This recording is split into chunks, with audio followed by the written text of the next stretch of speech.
Madame, monsieur, bonsoir et merci d'être avec nous. Je vous souhaite la bienvenue au journal. Voici les titres, les principaux de ce 20h. Péril sur les malades vivant avec le VIH-Sida au Cameroun. Le gouvernement camerounais manifestement essoufflé par la subvention de la gratuité du traitement antirétroviral et l'on s'achemine inexorablement vers le développement d'autres sources de financement pour le traitement de la maladie. Célébration de la 127e édition de la Fête internationale du travail. On en reparle ce soir. Le cri des syndicats en Konsamba dans le département du Mungo, les défenseurs des droits des travailleurs appellent les pouvoirs publics à l'aide. Et une commémoration en appelle une autre demain, c'est la 20e édition de la Journée internationale de la liberté de la presse. Le Cameroun milite-t-il pour une presse libre? C'est le débat dans la seconde partie de ce journal avec un invité.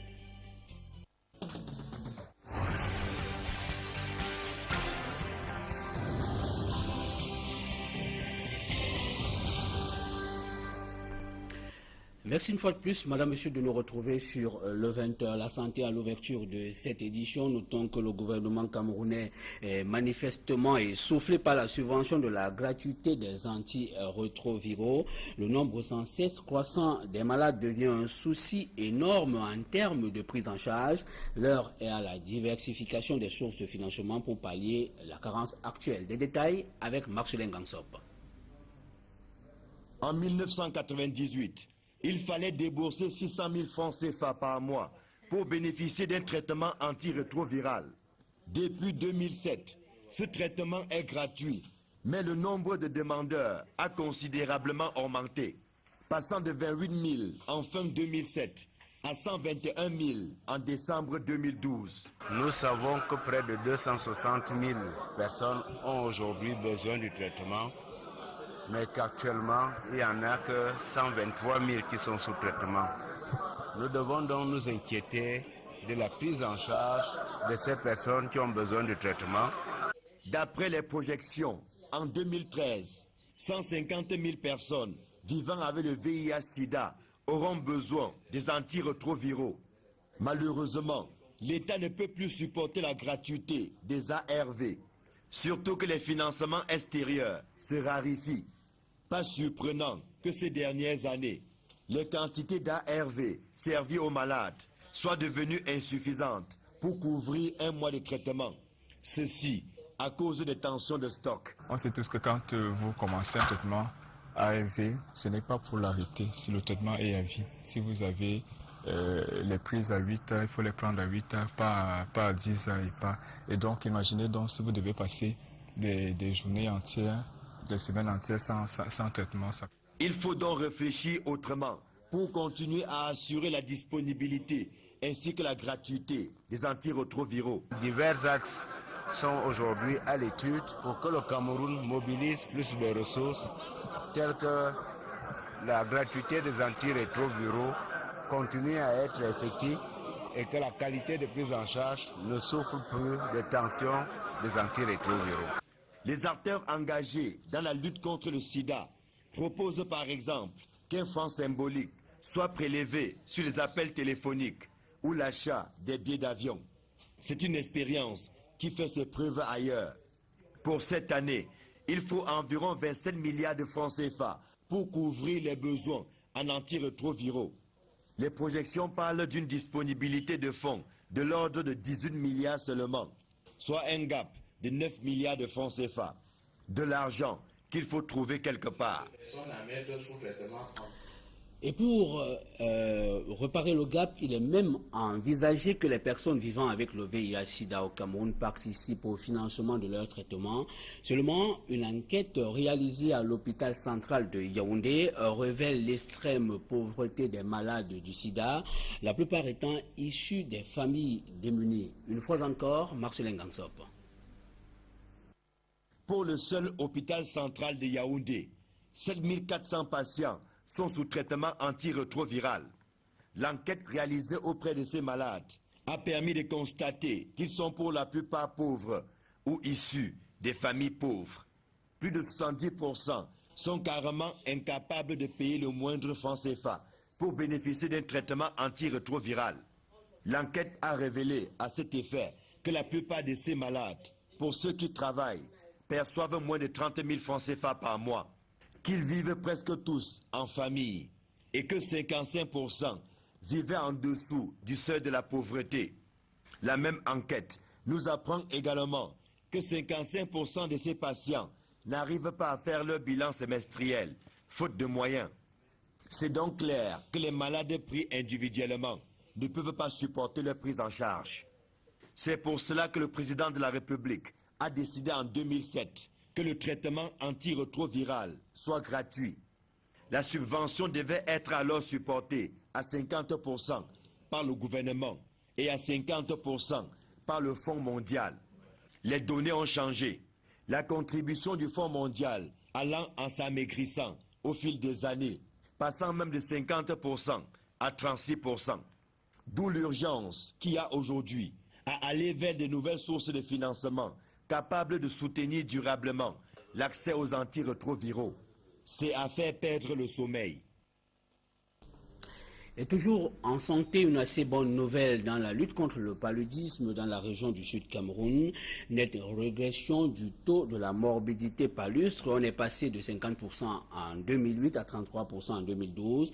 Cette baisse illustre considérablement le succès des multiples campagnes de sensibilisation qui ne sont pour autant pas à l'abri de nombreuses difficultés. Roger Takala et Julingue. 0 décès dû à la malaria. C'est cette bataille que mènent les autorités sanitaires dans la région du Sud. Les statistiques révèlent une régression du taux de morbidité ces 5 dernières années, soit de 50% en 2008 à 33% en 2012. Comme nous l'avons dit, en 2011, nous avions à peu près 45-47% des cas de paludisme dans les formations sanitaires et en 2012, nous avons 30%. Donc, vous voyez que le nombre de cas de paludisme dans nos formations sanitaires est véritablement en train de diminuer au fil du temps. La semaine consacrée à la lutte contre le paludisme a permis aux participants de se rendre compte des difficultés liées à ce combat, telles que le non-respect des procédures de traitement, la quantité insuffisante des intrants et bien d'autres. Cependant, un responsable de la santé dans la région du Sud s'estime satisfait de la tendance. La situation est relativement bonne.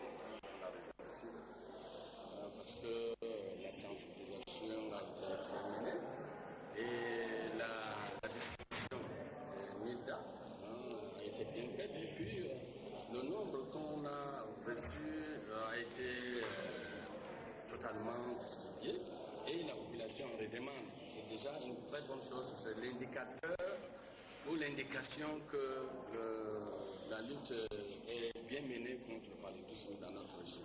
Les pouvoirs publics invitent les populations à doubler d'efforts afin de mettre KO le paludisme dans cette localité. Nous restons dans la région du Sud Cameroun pour refermer cette page consacrée à la santé et nous parlons de la semaine d'action de santé et de nutrition infantile et maternelle pour mentionner que femmes enceintes, enfants dans les villages de la région du Sud ont reçu la visite du comité de sensibilisation contre les maladies endémiques. Des détails une fois encore avec Roger Takala et Julingue. Jeanne Léonie, 19 ans, est mère de la petite Anissa, âgée de 10 mois.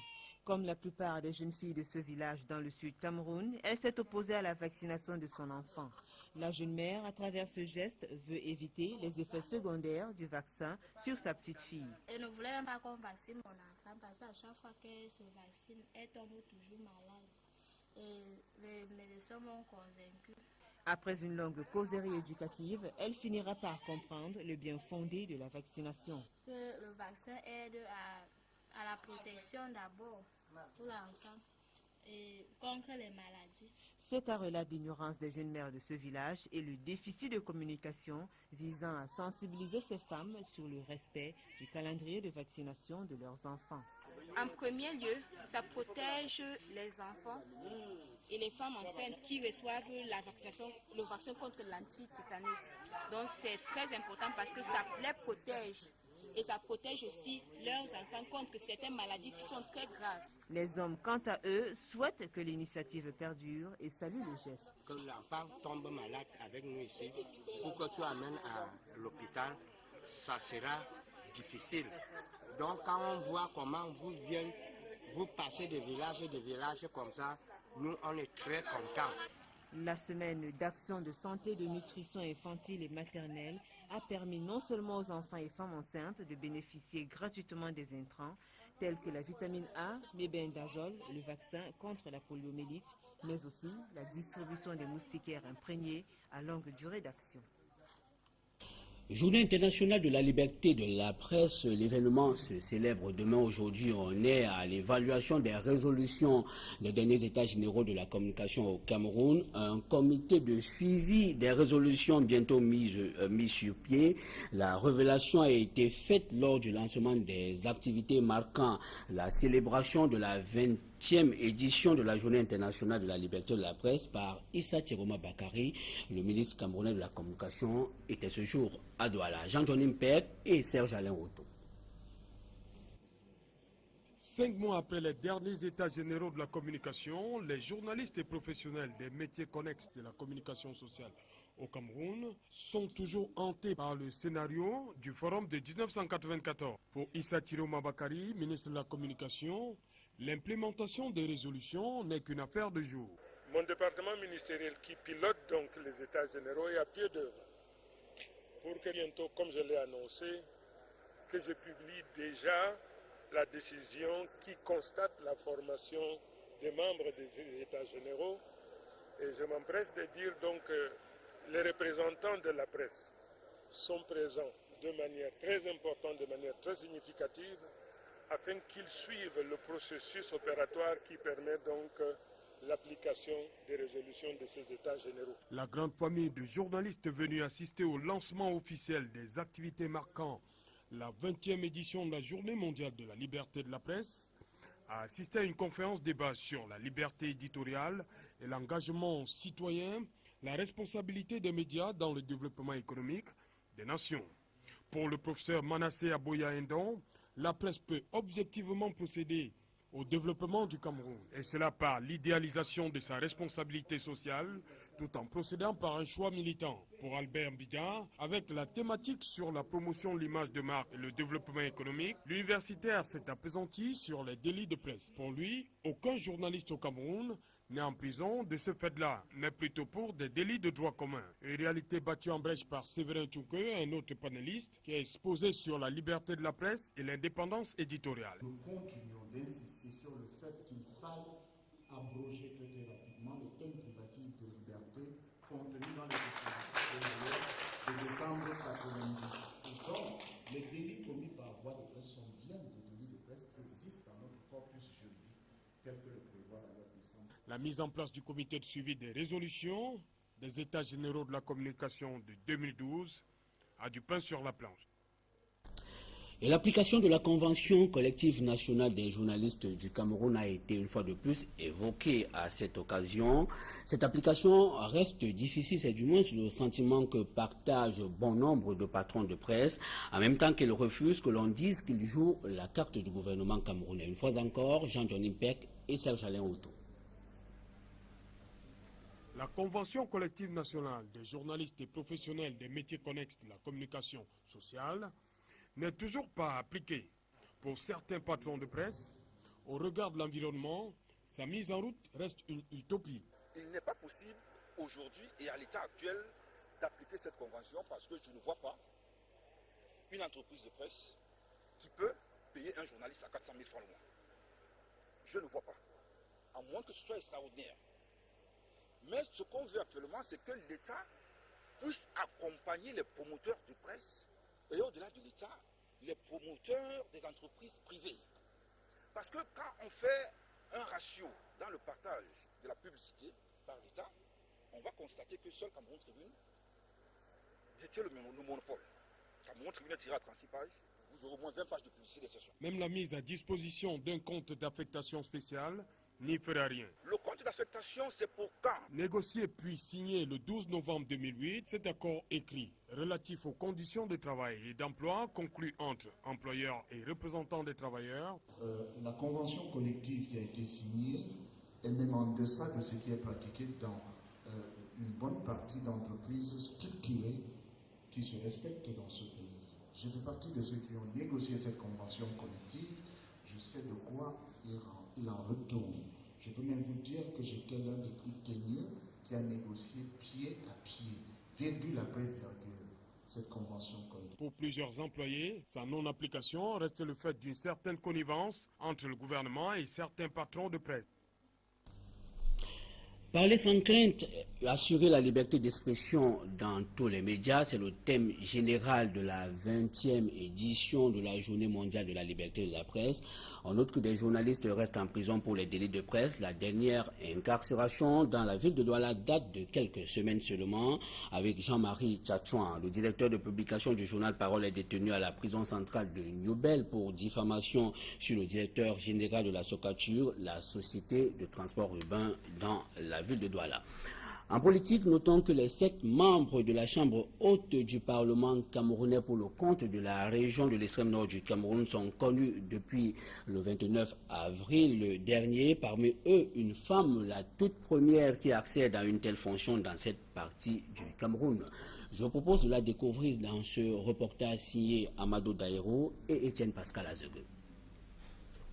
Voici la toute première femme sénateur de la région de l'extrême nord. Julienne Jakaou a été élue à la Chambre haute du Parlement camerounais lors du scrutin du 14 avril dernier. Institutrice principale de l'enseignement de base, la native de Djagara dans le Diamaré est conseillère RDPC à la commune de Marois 1er. Elle est par ailleurs présidente de la Chambre d'agriculture de l'extrême nord. Mon nom rentrera dans l'histoire d'être parmi les premiers sénateurs du Cameroun. Madame Jakaou, que tout le monde connaît, je resterai toujours moi-même Madame Jakaou. Julienne Jakaou accède au tout premier Sénat à 56 ans, soit 6 ans de plus que Alioum Aladji Amadou. Cet enseignant de profession fait également partie des 7 sénateurs RDPC de la région de l'extrême nord. Il est par ailleurs un habitué du Parlement. C'est l'ancien député du Diamaré Centre. Il y a le poids des responsabilités qui désormais sont les nôtres. La tenue des promesses que nous avons eu à faire pendant toute cette campagne. Alioum Aladji est bien connu des milieux sportifs. Il est membre du comité d'urgence de la FECAFOOT et ancien trésorier de l'instance fêtière du football camerounais. Et le président national de l'Union démocratique du Cameroun, en abrégé UDC, réagit aux résultats des sénatoriales 2013 au Cameroun. Malgré l'échec de sa formation politique à ce scrutin historique, Adamou Ndamdjoya pense que son parti reste puissant au regard du nombre de sièges qu'il occupe à l'Assemblée nationale du Cameroun. Je vous propose de l'écouter au micro d'Equinox Télévision. Vous savez, ces élections dont on connaît déjà avant, dans la mesure où il y a des grands électeurs par formation politique, les formations politiques qui allaient avec leurs candidats savaient qu'elles allaient gagner. Donc il n'y a pas un enjeu particulier. Et je dois dire que dans le fond, c'est un siège, mais l'UDC est présent au Parlement. Le Sénat fait partie du Parlement. Ce que vous devez savoir, ce que les Camerounais doivent savoir, c'est que le Sénat ne décide pas en dernier ressort. C'est l'Assemblée nationale qui décide en dernier ressort. Et l'UDC est à l'Assemblée nationale. Voilà, Damoun Damdjoya, main dans la main avec Jacques Famdongo à Fumban, alors que les deux posent pour la paix. La rivalité reste perceptible entre les frères Ndjoya, le président national de l'UDC, le sultan roi des Bamoun, Yannick Mbazo. L'image de ce mardi 30 avril est inédite à Fumban. Adamou Damdjoya et Jacques Famdongo, main dans la main, avec un air tout aussi convivial comme il ne l'a jamais été depuis le clash des sénatoriales. Le secrétaire à la communication du Rassemblement démocratique du peuple camerounais et le président de l'Union démocratique du Cameroun, de par ces images, semble avoir fumé le calumet de la paix, oubliant ainsi le dribble du parti au pouvoir avec son appel à l'égard de ses conseillers municipaux de voter pour le SDF dans la région de l'Ouest lors des sénatoriales du 14 avril 2013. Si d'un côté, les ennemis politiques d'hier semblent avoir enterré la hache de guerre, c'est tout le contraire entre les frères Ndjoya. La rivalité entre le sultan Bombo Njoya et Adamo Dam Njoya est loin de faire sortir la fumée blanche. Par ailleurs, l'arrivée tardive du sultan à la salle polyvalente, et ce, après l'exécution de l'hymne national, démontre à suffisance le niveau de rivalité entre les deux frères. Au cours de cette conférence, Adamo Dam Njoya et le sultan Bombo Njoya se sont décousus par un jeu de mots. Fumban aurait servi d'exemple, mais malheureusement, je ne crois pas que ce soit le cas. C'est pas en Fumban qu'après 50 années, on pouvait avoir un adjoint au maire en prison, un conseiller municipal en prison, qu'on pouvait battre un adjoint au maire au cours d'une cérémonie officielle parce qu'il y a les dougourous d'un chef traditionnel qui se permettent de le faire. Par ailleurs, le sultan a pris soin de donner la lourde charge de lecture de son exposé à Eli Claude Ndam Djitoyap. Preuve que le sultan Bombo Njoya, appelé actuellement à Fumban président du Sénat, est au-dessus de la masse. Voilà, Damundam Njoya et Jacques Famdongo se sont rencontrés à Fumban dans le département du Noun, région de l'ouest du Cameroun. Fumban qui a abrité la conférence sur la réunification à l'occasion de la célébration du cinquantenaire de la réunification. Quelques faits de société dans ce journal, encore une manifestation à l'école pour les mêmes motifs. Les élèves du collège André Malraux, non loin de l'université de Douala, ont barré la voie publique ce jeudi après avoir boycotté les examens. Ils revendiquent les travaux dirigés non dispensés depuis le début de l'année scolaire en cours. Joël Essengue et Florian Fandjo. Pancarte en main, salle de classe fermée, portail bloqué. Les élèves du collège André Malraux ont boycotté les examens prévus se dérouler ce jeudi. Ils ont pris d'assaut la chaussée. Presque impossible de voir circuler des véhicules. On veut une solution. On dit cela, on veut une solution. On veut une solution par rapport à ça. Ce sont les élèves de 3e, première et terminale qui réclament les cours de travaux dirigés. Ils affirment n'avoir jamais reçu depuis le début de l'année scolaire. Et pourtant, ils ont déboursé lors des inscriptions la somme de 10 000 francs CFA. Les terres étaient prévues de se passer les congés de 2 semaines. Nous arrivons ici là avec l'emploi de temps établi. On se rend compte qu'aucun professeur n'est là. Aucun professeur n'est là. Aucun professeur n'est là. Dès l'inscription était à l'établissement au collège André Malraux, on nous fait biche de payer 10 000 francs de frais de crédit, 3 000 francs de rames de papier plus un papier. À 10h30, arrive alors la principale du collège André Malraux sous forte escorte policière.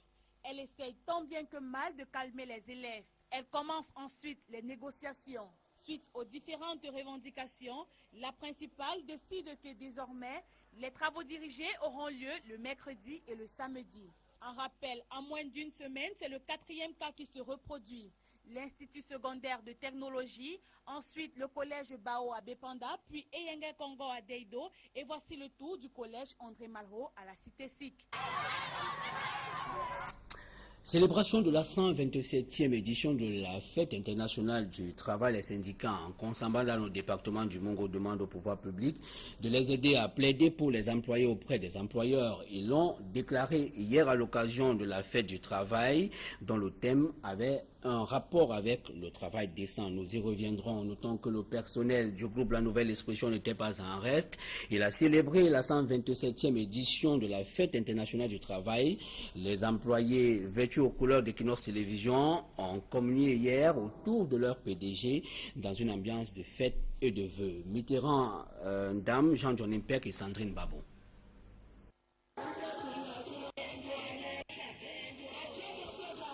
Ce 1er mai 2013, journée internationale du travail, le personnel du groupe La Nouvelle Expression a dû abandonner ses bureaux le temps d'un après-midi pour célébrer la 127e édition de la Fête du travail.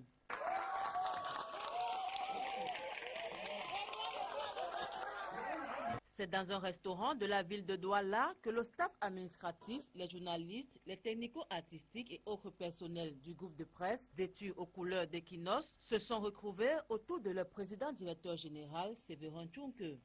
Avant l'ouverture du buffet, pour une communion entre personnels, les différents responsables ont pris la parole. Edmond Kamgia, chef de la section politique internationale au quotidien La Nouvelle Expression, Éric Fernand Kwamo, rédacteur en chef de la télévision Equinox, et Jean de Grasse Moutassi, chef du service des programmes. Des discours qui avaient pour dénominateur commun rappeler les mérites du groupe, encourager les collaborateurs à plus d'ardeur au travail afin de consolider les acquis. Prenant la parole à son tour, le président directeur général du groupe La Nouvelle Expression a dit que des efforts étaient faits pour l'amélioration des conditions de travail des employés. Il a par la suite appelé le personnel à plus d'abnégation et de professionnalisme, seul gage de la réussite. Voici monsieur le directeur d'exploitation de Kinosso.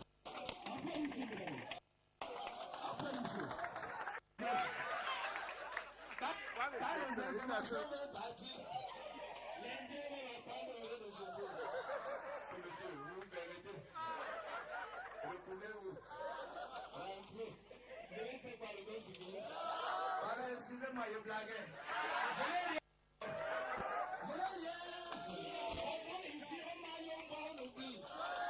Une ambiance bon enfant et un instant riche en émotions au cours desquels les employés du groupe La Nouvelle Expression ont tenu à faire la fête.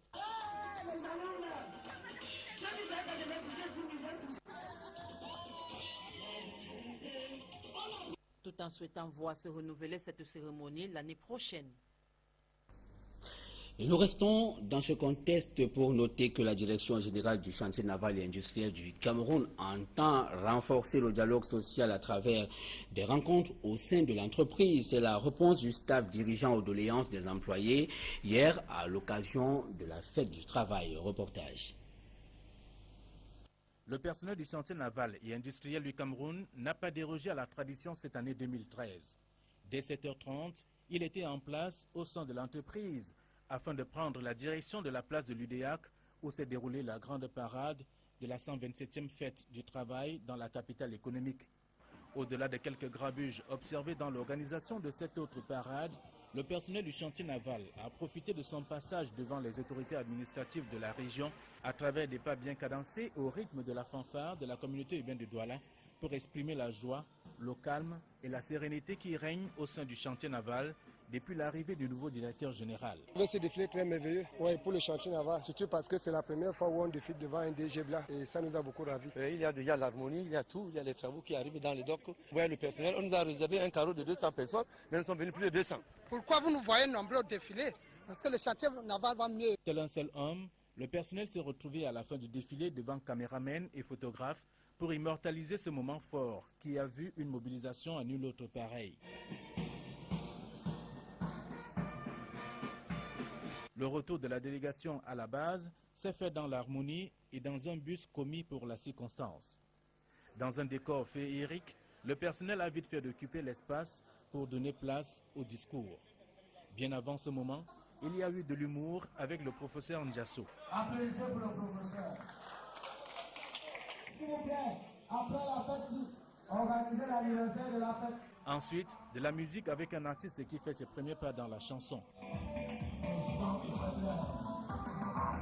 Prenant la parole en premier et au nom de tous les employés, le délégué du personnel est revenu sur un certain nombre de doléances qui semblent prioritaires pour le bon fonctionnement de l'entreprise. Le salaire qui doit être payé à temps, l'assurance maladie qui doit être rétablie, l'article 20 et 55, voilà à peu près les doléances que nous avons citées. Et il y en a d'autres, mais nous avons pris les priorités des doléances. La nouvelle équipe dirigeante sous la houlette du Coréen Seung Rokyang a non seulement exprimé la satisfaction de passer pour la première fois à la fête du travail au Cameroun et avec des employés du chantier naval, 8 mois après sa prise de fonction, mais également entend résoudre dans un bref délai les difficultés qui freinent la bonne marche de l'entreprise. It is great ceremony, great party. I never experienced in my country, not like this. This great, great. Il est très content d'avoir passé pour la toute première fois la fête du travail au sein du chantier naval et avec son personnel, parce que dans son pays, c'est pas comme ça que les choses se passent. Et il est très ému et très content de ce qui se passe cet après-midi. Ma toute première intention est de pouvoir payer les salaires à temps avant la fin de chaque mois. Alors, afin d'illustrer cela, étant donné qu'aujourd'hui c'est un jour férié, nous promettons qu'ils recevront leur salaire demain, le 2 mai. Ça ne fait que 8 mois que je suis ici et je me rends compte que nous avons un énorme potentiel. Le marché, il est présent. J'ai rencontré plusieurs partenaires. Je suis sûre qu'au bout de 10 ans, le chantier naval sera 20 fois ce qu'il est aujourd'hui. La réjouissance s'est poursuivie après le repas collectif par les jeux concours des meilleurs danseurs sous le regard des partenaires du chantier naval, visiblement satisfaits de l'accueil. La cérémonie récréative du personnel, coordonnée par une équipe dévouée à la tâche, s'est achevée par l'ouverture de la danse sous les pas d'Afro Acom.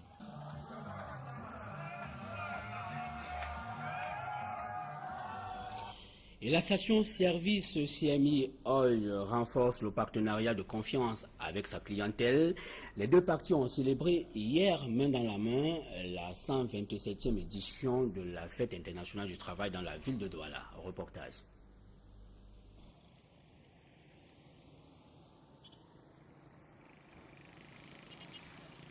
Située à la gare routière de Bonabéry, dans l'arrondissement de Douala 4e, la station-service CMI Oil fait le bonheur de sa clientèle depuis un peu plus de 3 ans.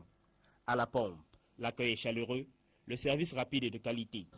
À la station-service Cameroun Marketing International Oil, l'on trouve également le fast-food, un bel espace climatisé pour étancher sa soif, un rayon pâtisserie où l'on trouve du pain de qualité. À CMI Oil, le client est roi. Et la proximité de cette station-service avec la gare routière de Bonabéry est une véritable manne pour les transporteurs.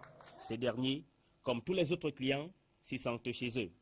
Raison pour laquelle, ce 1er mai 2013, à la faveur de la célébration de la fête du travail, la station-service Cameroun Marketing International Oil a convié sa clientèle à partager un moment inoubliable pour renforcer le pacte de confiance qui les lie. Mes chers amis,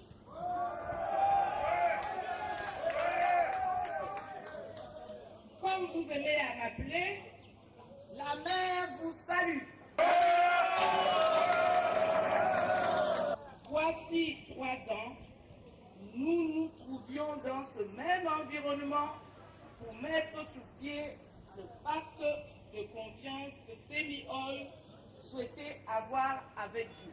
À ce jour, nous avons pris la pleine mesure de la confiance que vous avez placée en nous. Et pendant cette période, nous n'avons lésiné sur aucun sujet pour vous apporter le confort que vous méritez. Nous avons entrepris de mettre aussi à votre disposition des produits de bonne qualité.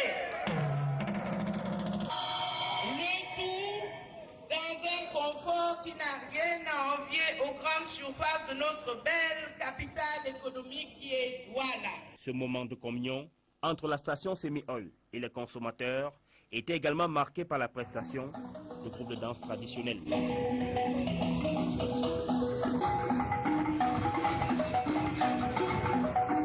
Le chanteur Guy Watson était là pour rehausser la fête.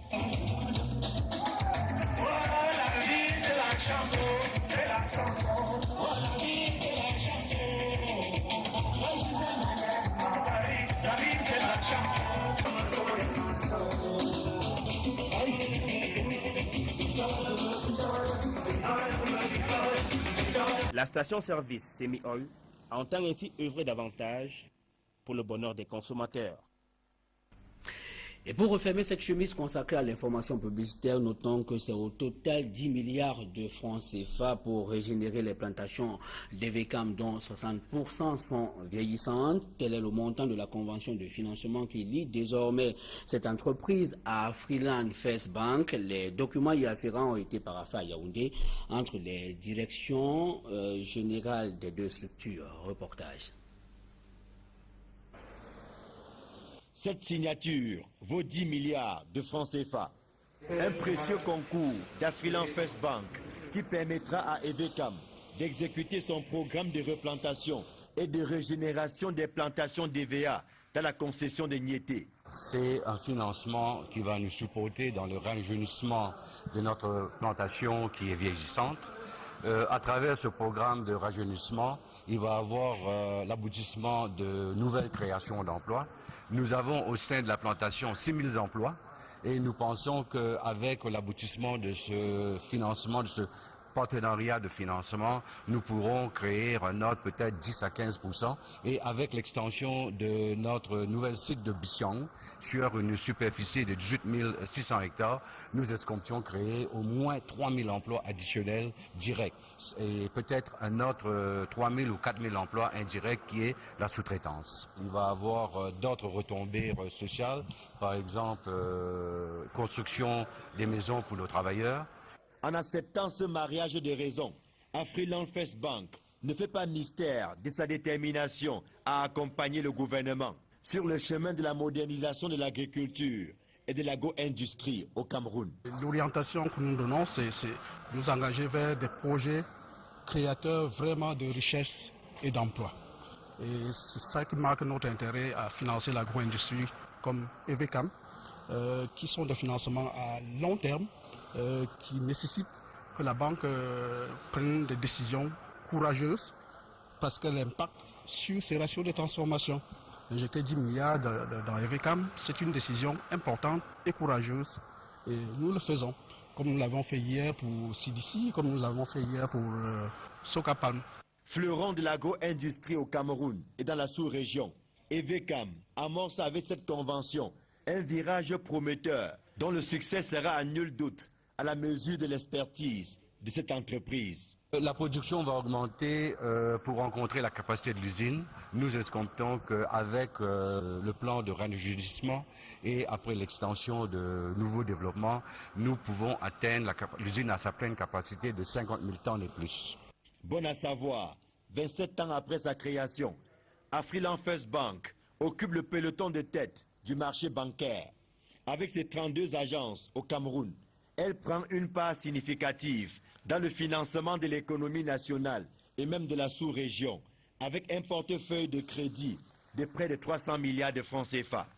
Quant à EVCAM, c'est une entreprise citoyenne créée en 1975 par l'État du Cameroun et privatisée en décembre 1996. Elle dispose de 22 000 hectares plantés d'EVA sur les 41 000 hectares de concessions avec l'État. Sa capacité de production est de 50 000 tonnes de caoutchouc par an.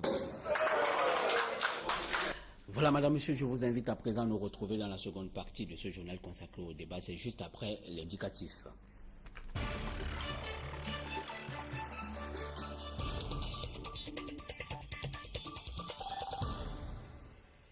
Merci de nous retrouver dans la seconde partie de ce journal consacré au débat. Avec nous ce soir un journaliste syndicaliste aussi, Charles Fondan. Bonsoir. Bonsoir Fénénon. Vous êtes le secrétaire national à la communication et aux alertes du SNJC, qui est le syndicat national des journalistes du Cameroun. Merci d'avoir accepté ce plateau. Demain, on célèbre la journée mondiale de la liberté de la presse, le 3 mai. Une journée de plus, une journée pour des revendications ponctuelles, conjoncturelles et même opportunistes. Est-ce que c'est ce qu'on devrait retenir?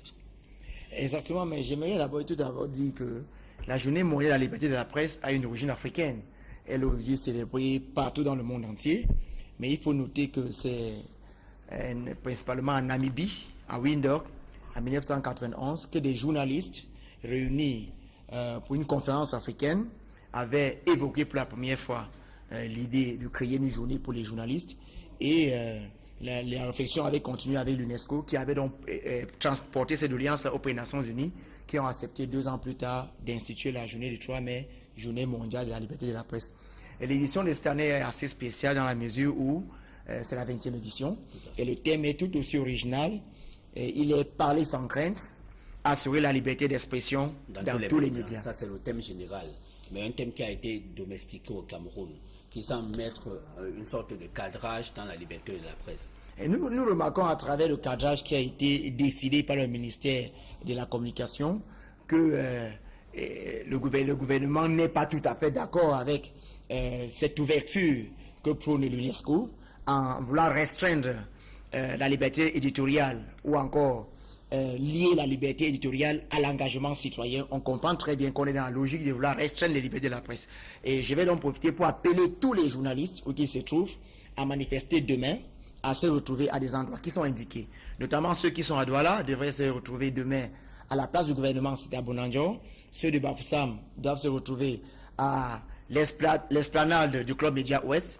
Et ceux de Ngaoundéré, de Adamawa, doivent se retrouver devant les services du gouverneur afin de manifester en autre manière cette journée mondiale de la liberté de la presse. Est-ce que vous avez le sentiment que ce cadrage voudrait amenuiser la liberté de la presse telle qu'elle est recommandée ou alors telle qu'elle est souhaitable? Est-ce que vous pensez aujourd'hui que le contexte de journalisme citoyen est une entrave à la véritable expression de la liberté? Effectivement, nous pensons que l'État a le monopole de la violation des libertés de presse. Et au Cameroun, cela se matérialise déjà à travers même ce cadrage qu'on a pu voir. C'est-à-dire qu'on a pensé qu'il fallait restreindre la manière de penser. Et le SNJC a décidé comme ça de rappeler aux uns et les autres les entraves à la profession des journalistes au Cameroun. Nous avons noté que les journalistes vivent d'abord dans un régime de terreur politique. C'est-à-dire que le régime juridique est légal et draconien. Vous avez des journalistes qui sont interpellés tout le temps. Vous avez des journalistes qui sont en prison accusés pour les délits de diffamation. Nous avons également noté qu'au Cameroun, l'accès aux sources d'information est extrêmement difficile pour les journalistes. Et cela ne leur permet pas de faire véritablement le travail. Et la situation dans les différents médias est également très difficile. Vous avez des journalistes qui travaillent sans contrat. Vous avez des journalistes qui travaillent pratiquement sans salaire, alors qu'il y a une convention collective qui a été votée en 2008 jusqu'aujourd'hui. Cette convention n'est pas respectée. Si on revient à la liberté de la presse, vous pensez que lorsque le journaliste sait tout, doit-il pour autant tout dire? Ah, mais effectivement, nous savons très bien que nous sommes les partenaires de l'autorégulation.